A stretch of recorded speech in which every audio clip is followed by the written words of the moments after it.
You know what always cheers me up? Rolled up aces over kings. Check raising stupid tourists and taking huge pots off of them. Playing all-night high-limit hold'em at the Taj. Stacks and towers of checks I can't even see over. And Thrive Loud with Lou Diamond. A third of the people love you, a third don't care about you, and a third hate you. So you concentrate on the third that love you and you go for it. I think the greatest Achilles heel for leaders is they don't give themselves time to think. So my journey is one of those, like there are a lot of detours. There's a lot of going off on the side roads. Thrive Out listeners, you're in for a treat. We're here with Jamal Mashburn, Jesse Itzler, the John Maxwell, Jackie the Joke Man Martling, New York Rangers great Mike Richter, Lisa Lampanelli, Mary Carrillo. Oh, how nice. I'm actually going through the practice of being an entrepreneur. Pick yourself up, brush yourself off, and thrive loud. Get ready to thrive loud with Lou Diamond. I love it. Hey, Thrive Out listeners, Lou Diamond here. We have a special episode pulled from Bedside Readings Authors That Thrive. Carole P Roman is on, and you're going to love this conversation with her. Learn of all of her pseudonyms and her stories and why she writes and for children's books and other books that she's putting together. So pretty cool individual. You'll get a chance to like her. If you've been taking note of the episode count, we're approaching a milestone episode here at Thrive Loud, and we have some really great guests coming up and some other things going on within the Thrive Loud community. First of all, coming up this week, the original writer of the book and the movie Pitch Perfect, Mickey Rapkin, is coming up on Tuesday, episode 497, and then Heather Pierce Campbell from Seattle, Washington. You're going to love that episode. We also have a bunch of promotional things that you can find either on Facebook, on Instagram, or on LinkedIn around the 500th episode celebration, which we'll be doing a live episode on Tuesday, August 11th. So I highly recommend you go follow anywhere that you see Thrive Loud, and you'll see some kind of marketing message to direct you there. And you'll also get a chance. I'm going to catch up on Instagram with Alexa Curtis in an IGTV story on Monday, August 10th. So that should be a lot of fun. All celebrating our 500th episode. So definitely tune into that live episode and keep listening to all these episodes in between. This one, we have such great content and a lot of fun individuals who are thriving in their lives, their businesses, and their passions. With that, let's get us rolling and connect to Carole P Roman, pulled from Bedside Readings Authors That Thrive, here on Thrive Loud.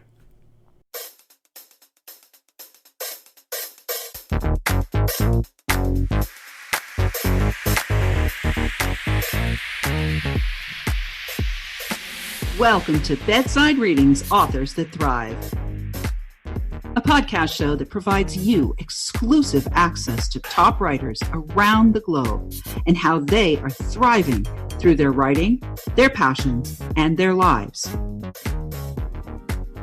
Here's your host, Lou Diamond. Welcome, everyone, to Bedside Readings Authors That Thrive, connecting you to amazing authors that are thriving through their work and in their lives each and every day. I'm your host, Lou Diamond. Today, we have an award-winning author of over 50 children's books. Whether it's pirates, princesses, and spies, or discovering the world around us, her books have enchanted educators, parents, and her diverse audience of children. She hosts a blog radio program called Indie Authors Roundtable and is one of the founders of the magazine Indie Authors Monthly. Her best-selling The Big Book of Silly Jokes for Kids now has a sequel, and we'll chat about it today. She also writes adult books under the name Brit Lunden, and she is thriving on all cylinders. Please welcome Carole P Roman. Carole, how are you today? I'm great. Thanks for having me here today, Lou. Very excited to have you here. And obviously, as we started our conversation before we hit record, I don't have only you here. I have Carole P Roman, I have Brit Lunden, and I have someone else. So I'm going to start off right out of the gate with really what was interesting me. Congrats on all your success. And I wanted to know why you chose to have these different names, pseudonyms, for writing these different types of books. How did that come about as you decided to take on the writing world from the very beginning? Well, my son actually was the cause of it. He wanted to write a book, and we begged him, because we're kind of we're pretty public people in our regular day-to-day job. We have a global car service that services a lot of high-profile individuals, and I didn't want our family name attached to it. And so he wrote his first book under one name, and it took off. It became a bestseller on Amazon. And he said to me, he came in, I was going through a rough time. I had just lost my mother. And so he made kind of a contest, and he said, everybody come to work and write a book. And because we all work together for our day jobs. So I came in and I had written a pirate book, like a children's pirate book. And I won the contest. You know, it was the three of us, my two sons and myself. I won the contest. And he put me on to CreateSpace, and we picked an illustrator. And when it came to publishing, I didn't want to publish under my real name because I didn't want to draw attention from my day job. So I created Carole P Roman, which Carole was my mom's name. P is for my real name, which is Phyllis. And then Roman was my father's name. And it turned out the book was acknowledged by Kirkus as one of the best books, indie books published in 2012. It was named to Kirkus's best. And I started winning awards, and I realized that if I wanted the book to sell, I had to brand Carole P Roman. So that's how Carole P Roman got started. And of course, when I decided to write adult fiction, my real name is not a sexy name, so I picked Brit Lunden because I felt it sounded like, who wouldn't want to read a book by Brit Lunden? So that's pretty much how all the names developed. Carole, as it relates to writing children's books, this is a unique audience. And I just recently went to the town that I live in. This was earlier last year, has an amazing event where they have all these children's authors show up, and it is absolutely amazing. And all these little kids are just starstruck, like they're meeting stars out there. But writing for children has its own unique way of not only just telling a story, but it requires so much more, in some cases, animation or great drawing. When you decided to write a children's book, did you have a vision and a visual as to who you were connecting to? Because it is a different audience telling a story to a child, is it not? You know what? They can sniff out, whatever you want to call it. They can sniff out a good story from a bad story. I was a teacher about 100 years ago. And, so I knew I was actually a substitute. There weren't many teaching jobs. So I subbed in a middle school. Back then they called them junior high. Right. And I knew how to entertain kids. I knew that when I walked into that classroom, I had to capture an audience. And I've been able to do that, my whole life. So telling a story, if you don't make it entertaining and speak to them and not don't speak at a child, but to them, and understand what makes them laugh. It's not what parents think, and it's not what you find entertaining. It's what children find entertaining. And so, I get letters from people saying how my Captain No Beard series really touched the child, the issue that they were dealing with, and gave them tools to kind of work themselves out of it. And when I started the nonfiction series, which was If You Were Me and Lived In, and I placed children into the shoes of children all over the world, I looked at the 10 things that kids would want to know if they were introduced to culture. And the kids love these books because it's not what adults or educators find interesting. It's what children find interesting. And I want to say my books are not textbooks. They are introductions, and they're meant to spark interest so that the child will go onto the internet and say, gee, I want to know more about Australia, or I'd like to know why this happened in the Mayan time period. I want to read more. That's my books leave a child saying, oh, tell me more. And it opens the gateway to that. That's great. Can you share with the listeners some of the 10 questions that a kid is most interested in? If they're really the first thing I always, when I set up because there's two sets of If You Were Me. There's the set that's cultural, and then there's historical. So historical is for older children, and it's 10 historical periods. But the cultural books I started writing them. I was in Vegas with my grandson, who was 4 years old, and my granddaughter, who was 2 years old, and we passed the Eiffel Tower, and he asked me, what's that, by Paris, the casino. And how do you explain a cultural icon to a child? So that night I went home and wrote If You Were Me and lived in Mexico, and it was followed by 5 other books. And, immediately, because you couldn't just stop at Mexico. So what are the things that kids would be interested in? First thing is, what's the capital? And I did that on purpose so that the child would recognize. If you hear names enough, you remember. That's what's in the news mostly, is a capital. Right. Then what your name would be. I give them 3 male names and 3 female names. And I would look that up on the census and see what were the most popular names in that country for that year. And very often they're names that are pretty much known throughout the world. Then what you would call your mother. And that's wonderful, because wherever you go on the globe, you find familiar sounds. What you would call your father, what you might call a grandparent. What kind of money do they use? What's the currency? What's the food? Food is a great equalizer. And kids today are they're with it. They've eaten, Thai food. They know what coconut is. They know what everything is. And, they know, they can tell the difference between a taco and a tamale. They know, they're out and about. And what kind of games, what sport would you be wanting to play? What you might call a doll. And lastly, the cultural icon of the country, like where you would take a person if they came to visit you. And it's easily recognizable. And then lastly, what would you call school? And it's amazing how close school sounds in almost every language. That's true. And it's all basic. I love that. And by the way, these are all questions that I would ask as a grown adult. Obviously, I still have the mind of a child, which I guess keeps me young. There's writing about that, your writing process. Do you have, are you very systematic, or is it just when it hits you and then you just flush it all out? I love asking authors that question. Do they have a certain daily process routine, or how the ideas come and how they get onto paper?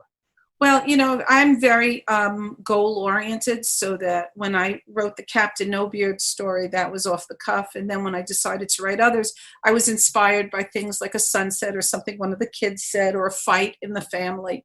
And all the stories were written basically 5 minutes after I realized I was inspired. Mm-hmm. Cultural books, I had a file system. It was the same kind of question I asked in every country. So pretty much it was just research. And there were weekends where I was doing 5 or 8 books a weekend, because I wanted to publish as many as I could. I've written other stuff. I mean, like the historical books, I wrote mostly. I read history a lot. So it was a matter of just going into my home library and pulling out books and looking things up and just collating information, like what kind of clothing they wore, what jobs would be, what kind of, again, those questions, but much deeper. Then I wrote Oh, Susanna, which was a series. It just happened when I was on the phone with a working mother, and she was complaining she had so much work to do. I sat down and wrote the Oh, Susanna series. That's what I do. I just sit down. If I get inspired, sit down, write, finish it.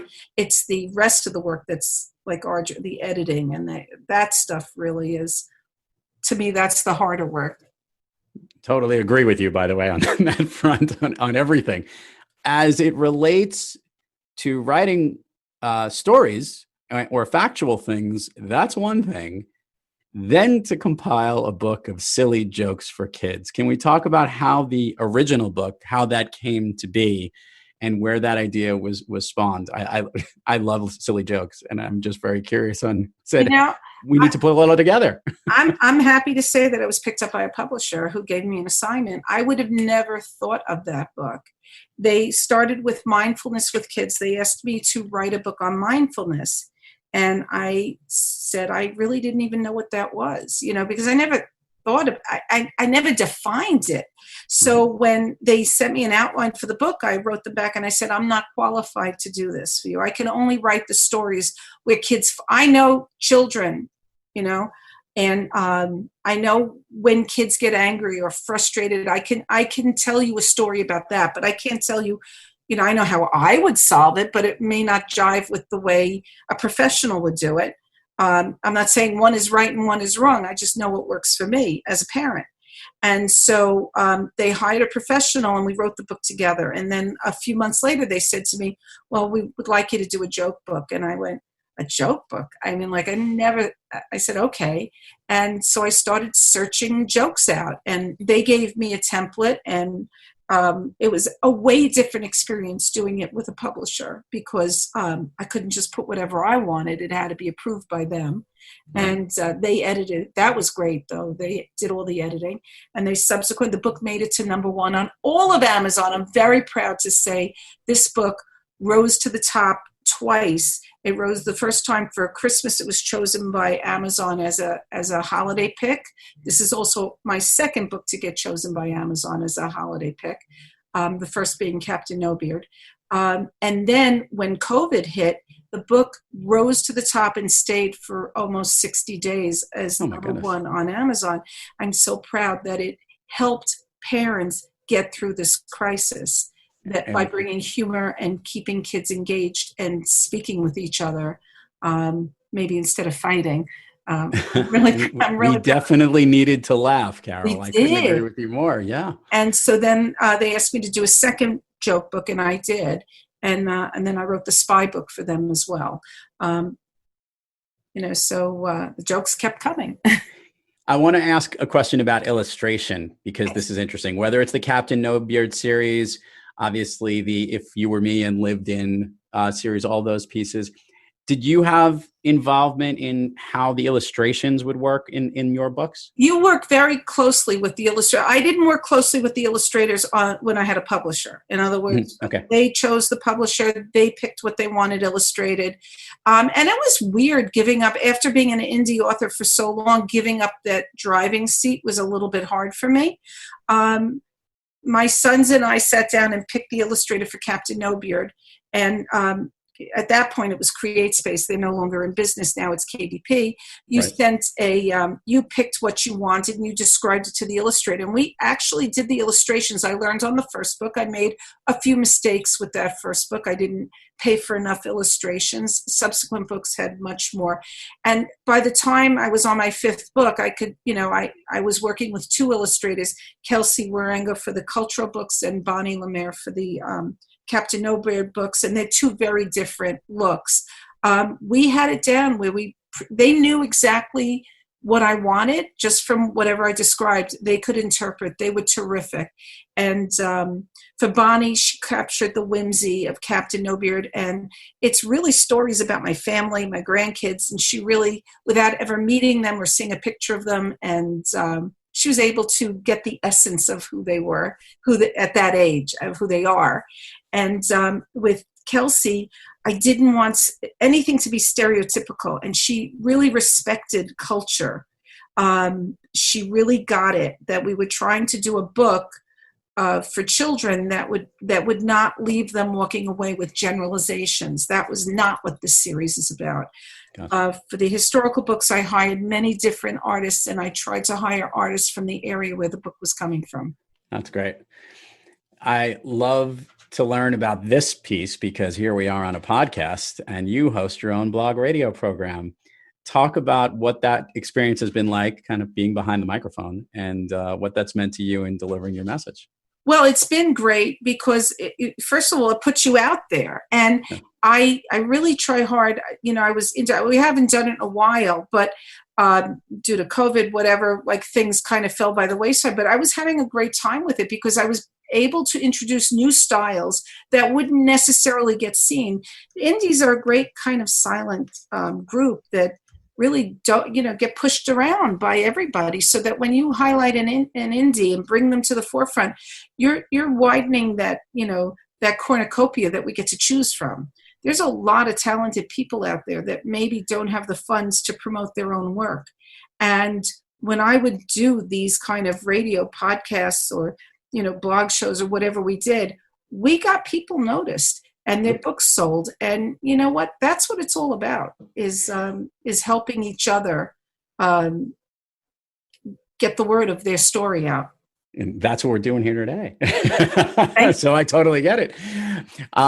Carole, I love asking authors this question, and all my guests on the Thrive Loud program are asked it too. I'm curious to know where this is. You have days when you're kicking on all cylinders and everything's working, and then there are days when you're kind of not thriving. On those days, what practice do you seek, or what individual do you seek out to get yourself back on the thriving track? I'm pretty disciplined, and if I have to write, I write. Like, in other words, I thrive all the time. Like I told you, I run a huge business, so I'm up every morning at 5 a.m. with the head of the company, with the 5 heads of the company, or whatever you want to call them, the 5 players, and then we're doing that business, and then I'm on to book business from 9 to 12. I do book business, and then I'm in meetings for the rest of the day, and then I write in the evenings. I think sometimes you have to clear your head. So there's yoga. I'm teaching myself tap dancing when I feel that I have to remove myself and kind of take a break. I don't have to. My problem is not forcing myself to work. My problem is forcing myself to tear myself away.